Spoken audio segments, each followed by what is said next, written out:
آقایی اومده تیک تاک و کلن منفجر کرده.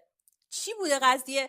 آقا این آقا اومده خیلی ساده اومده نشسته یه تیکه آواز میخونه. منم که هیچ اطلاعی ازشون ندارم، فقط دیدم خیلی آوازش خوشگله، گفتم وای من باید اینو بذارم تو چنل. میخوایم بریم ما هم دیگه آوازشو بشنویم.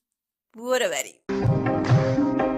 من آمدم تو را ببینم بروم، جام می دادم چرا بشکستی یار، راز دل خود با تو بگویم بروم، تخم گل دادم چرا نکشتی یار.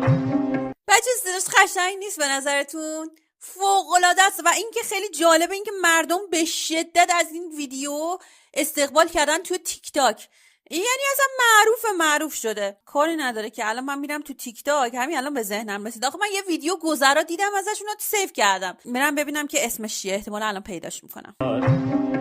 راز دل من گفته شود یا نشود، جام می دادم چرا بشکستی یار، زین راز بدل نهفتم آنم بروم، تخم گل دادم چرا نکشتی یار.